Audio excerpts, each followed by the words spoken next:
Attention mga SSS members and pensioners, ngayon na pong Lunes, January 5, 2026. SSS, pwede na po. Mga benepisyo at serbisyo, maaari nyo nang makuha. Pag-uusapan natin dito sa video. Hello mga ka-vlogs! Welcome dito sa aking YouTube channel. Magandang araw po sa lahat ng mga manonood. Saan po kayong dako sa mundo? Kumusta kayo mga ka-vlogs? Eto na nga po no, makinig kayo mga miyembro at pensyonado ng SSS sapagkat ngayong Lunes na, January 5, 2026, ang SSS pwede na. Ibig sabihin, magbabalik na po ang operasyon ng SSS nationwide, no? Pati po ang SSS main office mga ka-vlogs. Kung inyo po natatandaan, ang SSS po ay naglabas ng anunsyo sa schedule ng mahabang holidays nagsimula noong Disyembre 24 hanggang kahapon po January 2, 2026, no? Dahil nga po sa Kapaskuhan at Bagong Taon. So December 24, bispiras ng Kapaskuhan. December 25 ay Pasko. December 26, nagbalik operasyon ng SSS, kaso nga lang na sandwich siya kasi Friday yan mga ka-vlogs, no? And then December 27, Sabado po yan. December 28, Linggo. December 29, work suspension sa SSS. December 30, regular holiday dahil nga po Rizal Day. December 31, special non-working holiday. Bispiras po yan ng Bagong Taon.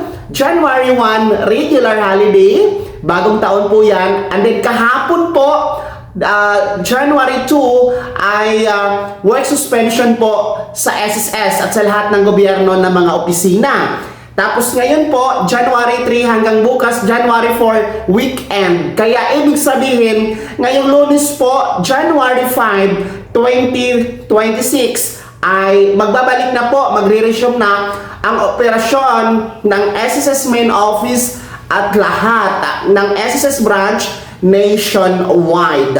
Kaya po sa mga gustong bumisita sa SSS po ngayong Lunes, pwede po ha, dahil mga benepisyo at serbisyo maaari nyo na po ma-avail at makuha. Lalong-lalo pa yung kailangan talaga mag-walk-in, no? Yung mga magko-comply ng AKOP, no? Yung mga hindi nakahabol sa pag-comply ng AKOP noong Disyembre, humabol kayo ngayong Lunes, Enero 5 mga ka-vlogs. At sa mga merong buwan ng kapanganakan ng Enero ngayong taon 2026, simulan nyo na ngayong Lunes, Enero 5, para maaga po kayong makakomply ng AKOP at sigurado talaga na hindi makakaligtaan ang inyong pag-comply ng AKOP. Other than that, pwede din po kayong mag-inquire ng inyong mga benefits, no? Lalong-lalo pa yung kailangan talaga i-walk-in, may kailangan kayong i-submit na mga dokumento, may kailangan kayo na i-follow up na face-to-face. So bukas na po ang ating mga SSS branches nationwide at main office ngayong Lunes, January 5, 2026. Base po yan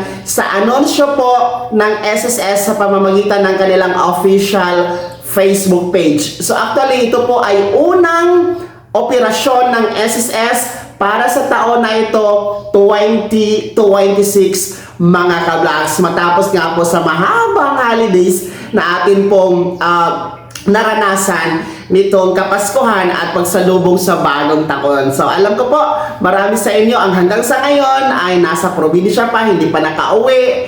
Yung iba po, may mga reunion pa, may mga outing pa, no? So enjoy nyo muna hanggang bukas kasi sa Lunes, back to normal na, no?